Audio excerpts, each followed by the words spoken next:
What's up, everybody? I hope you're doing all right. Today we're going to be looking at Carrion, a reverse horror game in which you assume the role of an amorphous creature of unknown origins, stalking and consuming those that imprisoned you. And to be honest, I've been waiting for this game. I was super excited when they actually announced it, and I've been waiting for this game to come out, so I spent a lot of time, went through everything, and completed all the achievements for it, and now's the time for me to see if it met up to my expectations. And yes and no, to be honest. Carrion is a magnificent 2D side-scroller that just took a very innovative twist to the game, and it was really interesting and it was really fun to go through and be the monster and go through all these different types of levels, and of course, going through, you end up finding upgrades which will help you get bigger, and the scientists that roam the area are more like your health packs, so you'll eat them. Now, the puzzles in the game are fantastic. When you upgrade and you decide to actually get larger in the game, there are small little water pockets that you have to kind of shed off your excess skin or health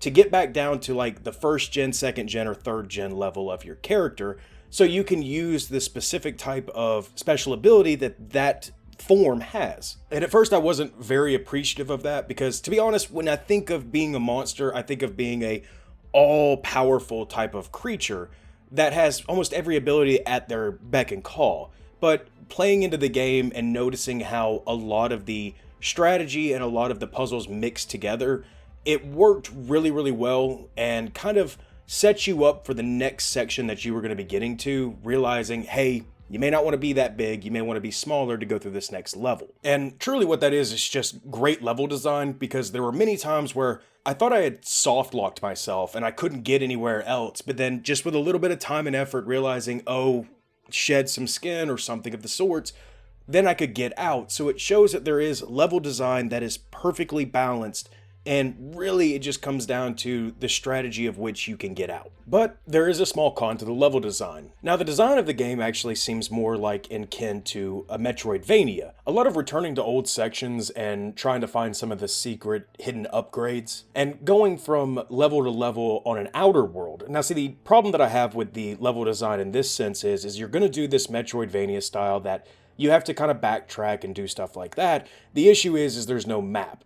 So it is very, very easy to wander for 10 to 20 minutes just looking for that single level that you want to go back to. And it makes sense because it's a monster, it's not an intelligent creature, so it wouldn't really have a map, but I feel like for ease in the outer world, at least, to provide some sort of map so you could find the locations of which you wanted to go to. I know with me, trying to finally finish up the game, I had to wander for almost 10-15 minutes till I finally found the one level that I had to go to, and it just was a little frustrating. Now, one of my favorite things, especially with 2D platformers, is their art design and sound design.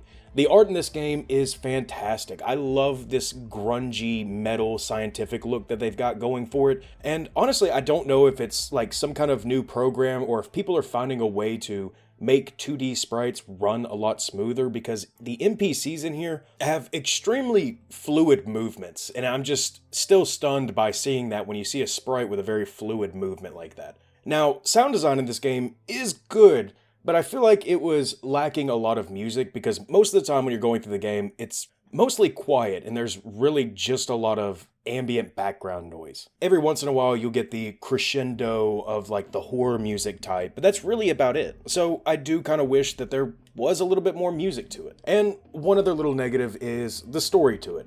It's kind of hard to understand because there isn't really much dialogue, there isn't anything to kind of tell you what's going on, it's all done by visual aid. And there really wasn't much there in the way of a story. You kind of got a glimpse of it because you were able to kind of focus on a certain person from time to time and you would see them make their movements, but there really wasn't too much to build a story upon. Now, I'm not going to ruin any type of the story or gameplay or the ending of the game, but I can say that it seems like the way this game is ending is that there could be either a DLC or another game that could be released right after it. So they've left it what seems to be open-ended. So maybe this is more of just the beginning and we'll start to see more of the story progress later on in DLC or games. But can I recommend this game?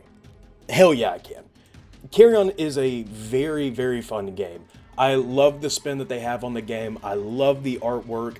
I wish there was a little bit more music, but all in all, this was a very fun and enjoyable game with wonderful puzzles, And for $19.99, you're getting anywhere between 3 to 5 hours worth of gameplay.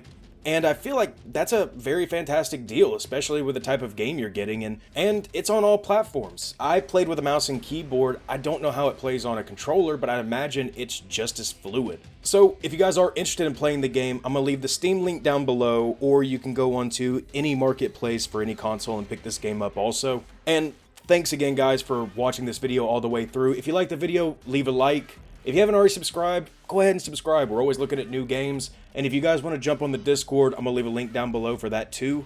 But like always, guys, I'll see you in the next video, and have fun.